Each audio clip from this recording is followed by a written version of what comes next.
So far, we've focused only on the data model and behavior, and we've not been concerned at all with the visual design of the application. We could say that we've been doing only development tasks. Thus, we've created and developed a set of objects, some transactions, some lists, some web panels created automatically by applying the work with pattern, and others that we created from scratch. However, we don't have an organized application yet, and we haven't even started to envision it that way. That's because we've been learning the basics of GeneXus, focusing on just some parts. But, understandably, this is not the approach we'll take when we start developing a real-life application. In fact, the development of an application does not start with the development itself. It begins after a very important previous stage, which is the user experience design. There, the conceptual structure of the application as a whole is organized first. The objective is to obtain a product that meets the expectations of both the user and the business, and that communicates exactly what it should in the most effective and economical way possible. This includes the interface design, as well as the navigation and information design. The visual design we see in the finished product is built on this organizational skeleton. Although we won't go into details of this very important task here, we can realize that we'll end up viewing the result of the foundations laid by these previous stages. Each one is the basis for the next. Only with the resulting surface stage will we have the visual design to start the actual development. Looking at the GeneXus website, we can quickly grasp the user experience decisions that were made when designing this web application. A basic principle is to achieve a good contrast. And here we see that it was done with white, black, gray, and red.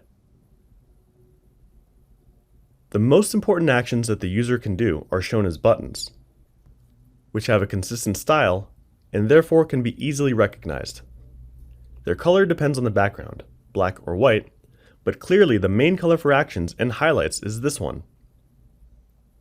In fact, if we look at the main navigation menu that will appear as a header on all pages, the submenus are displayed when going through the options.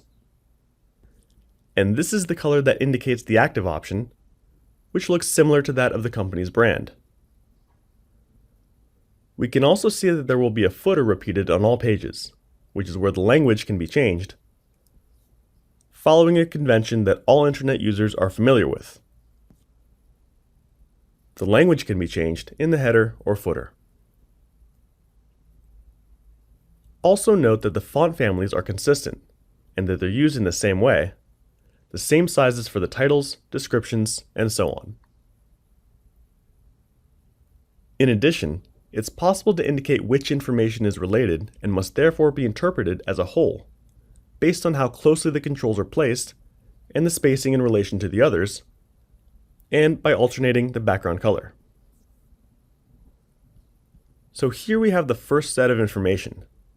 Here's another, and another one with a light gray background, and so on. If we look down here, we see that this all corresponds to a block of related information, with this repetitive pattern indicating that there are 3 subunits of information that are at the same level.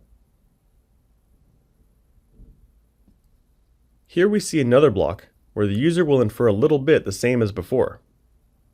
There are cognitive patterns that every user will recognize. For example, let's look at another one. Here we find another block of information, where blocks of information alternate with text on the left, an image, and then the same 2 things but inverted, to alternate again. Clearly, this is a narrative block of information. Therefore, alignment, spacing, and grouping of controls will be essential, and we must know how to implement them in a layout. Everything we've analyzed corresponds to both the design skeleton and to the visual design itself, where the choices of colors, fonts, and so on are materialized. Behind a given design, there's a number of fairly abstract decisions aimed at providing standardization, consistency, and ease of use. We're talking about design systems because the design of an application or family of applications works as an interrelated system.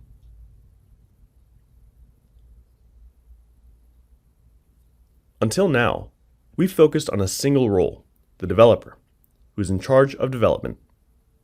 But if we look at this new task, that of user experience design, we'll find another role that takes the lead in this stage, the designer. He or she usually makes decisions, such as the ones we've seen in the example regarding the specification of the design system. We would be missing the intermediary role that is the front-end developer, who's in charge of the effective and specific implementation of the design in the application. In this case, in GeneXus, using the tools provided by GeneXus to work with design systems. Since we only want to see an introduction here, we will not address the ways to directly import into GeneXus the design created by the designer in his or her preferred tool. But we'll say that this is possible. The designer designs the screens with a tool such as Sketch or Figma, and the front-end developer imports it into GeneXus, which will automatically build the objects with all the design incorporated. And there, the front-end developer will have minimal work to do. What we'll do next is to see how GeneXus already provides a default design system that we can customize. It's called Unanimo. We've seen it in action all the time. For example, let's take a close look at the running work with. In the central area of the page, there's information from the attractions web panel created by the pattern, with uniform criteria in relation to the countries work with.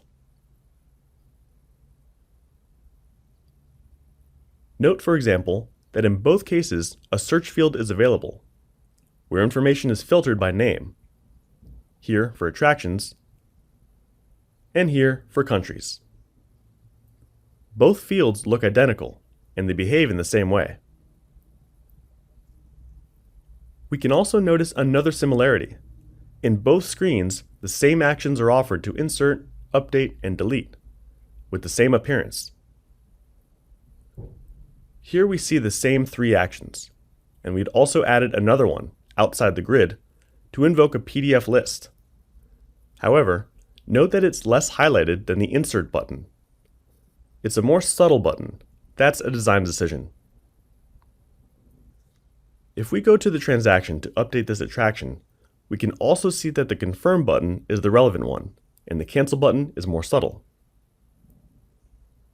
The actions are displayed with a predominant color, which is also used for other things.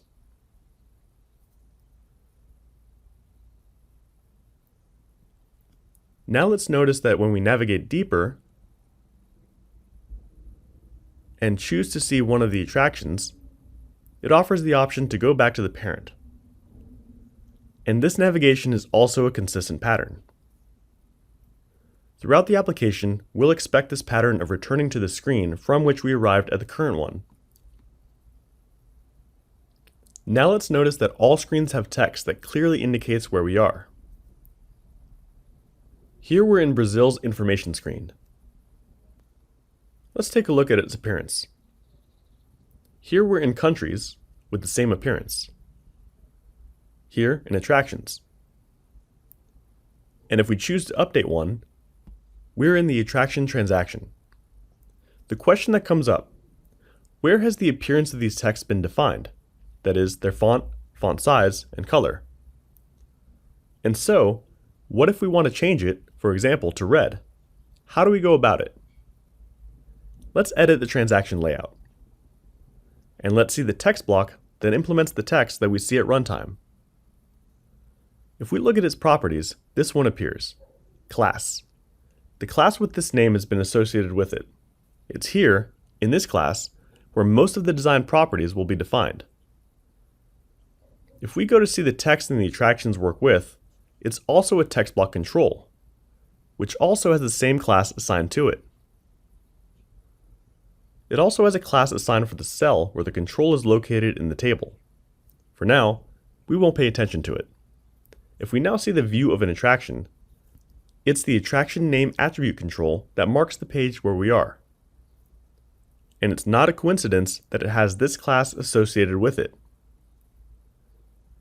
The question now is this: where are the style definitions of that class located? If we go to see the properties of the version of the KB we're working with, among them we see 1, default style. It has an associated object, which happens to have the same name as the KB. When we open the window to make a selection, we see that the types of objects of the KB that could be specified here are of the design system type. In our KB, we have one that's created by default in the root module, and that we can modify. It's the default one precisely. In addition, there are these other ones in the GeneXus Unanimo module that come by default in every KB we create, and will be read-only objects. That is to say, they can be used but not modified. Let's look for our default object, the design system that will govern most of the design of the controls and layouts of our KB. We open it. We have this Tokens tab, and later we'll see what it's used for. And this other one, Styles, which is the most relevant one. It seems to be empty, but it's not. Note that it's asking to import everything that comes from this other design system object, which is one of the design system objects that come with every KB and that implement the Unanimo design system. It can be found in the GeneXus Unanimo module, under the References node. Here the Tokens section is no longer empty, and the Style section is much less so. This is where the classes that are later associated with the controls are defined. We see that this DSO, Design System Object, is not starting from scratch either. It's importing all the definitions of these two. And therefore, we have the DSO of our KB built from this DSO tree. We're looking for the characteristics of the heading 01 class. So we can search for it by pressing Ctrl F. Classes are selected with a period. Here we find it. Before moving on, let's review what we were doing. The text block or attribute controls of web panels and transactions, whose function was to show a title on each screen to indicate where we are, had this associated class. These web panels and transactions have a design system object defined by default. It's that of the KB. So they'll look for the class properties there. But for now, this object does not have its own classes. It only has the ones imported from this DSO. It's as if they were copied. And that's why we look for them here. Let's look at the properties it's configured. They include the font family, font size, and color. What do the dollar signs before fonts, font sizes, and colors mean? They're references to tokens. And what are tokens? Names given to values.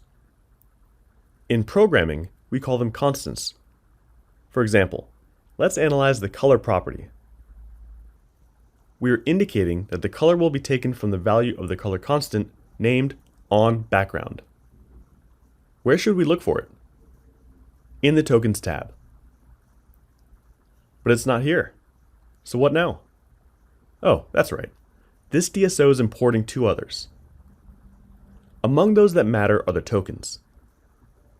Let's look for our color token in one of those two DSOs, because it'll have to be in one of them. Here the Tokens tab appears very crowded. It's possible that here we'll find what we're looking for. Let's see that the editor is double. And so, if we select this color token, the one named primary, in the graphical editor on the right, we see a color that on the left is defined with a hexadecimal value. This color looks familiar, doesn't it? It's the one that we've seen repeatedly in the actions and buttons. It has not been named primary just for the sake of it. The one we're looking for is the color token named onBackground. If the token was given a semantically clear name, we can assume it's the color that will be used to contrast against the background. And here we have it. What happens if we change the value of the token so that it goes from black to red? Supposedly, with that we'll be able to change the color of the text that we were interested in, those of the heading 01 class. Let's try it. We want to modify its value, but we don't have the change enabled. The reason is that this object is read-only. So this customization will have to be done in our design system object, that of our application. Let's copy the definition of the token. Note that tokens are specified within a set of all the tokens of the object. We will not go into details about the light and dark options here. We'll only say that the token definitions can vary according to these parameters. Therefore, in the Tokens tab of our Design System object, we define the set following the syntax.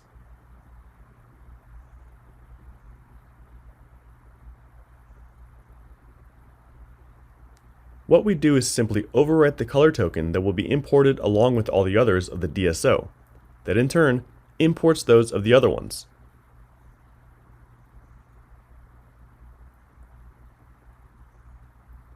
We change the color value here with this hexadecimal,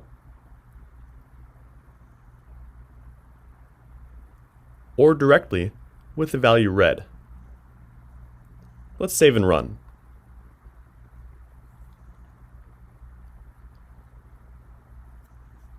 We managed to change the color of the title of each page, but not just that.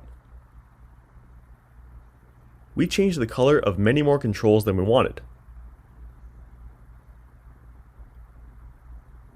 Of course, the onBackground color token is used in the class of these controls, but obviously it's also used in many others.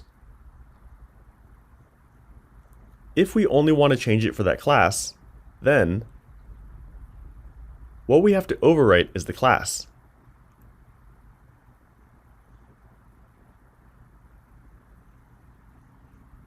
And here we can't, it's read-only, so we copy it and paste it into our DSO. But actually, since it's imported, we don't need to overwrite everything, but only the property that we're interested in changing. We save and run. We press Ctrl 5 so that it's refreshed. And now it does. Only the color of the controls that have the heading 01 class associated with them changed.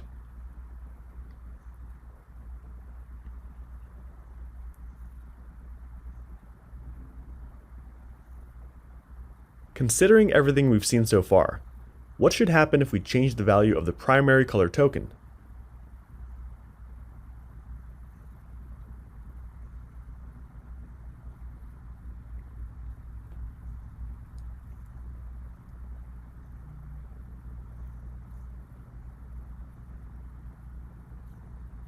Note how the color of the buttons and actions in general have changed.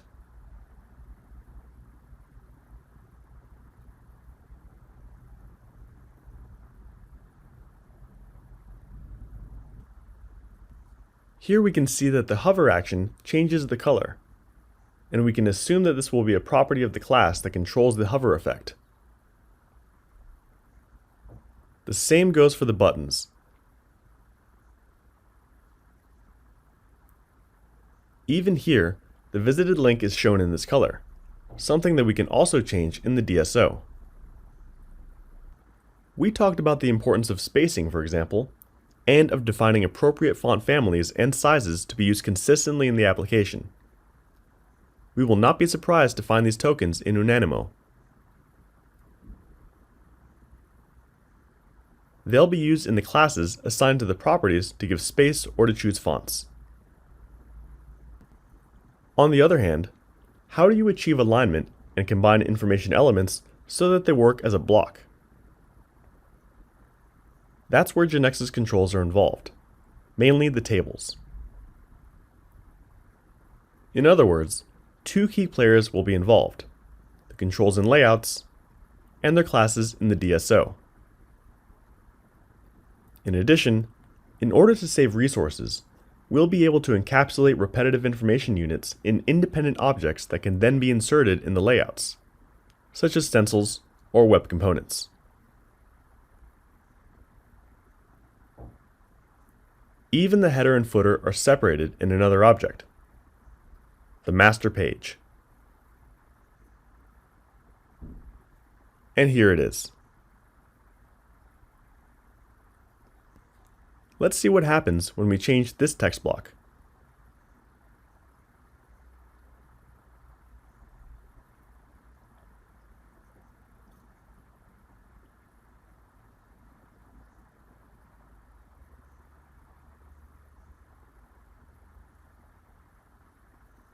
In this way, we start to understand how to use a design system in GeneXus.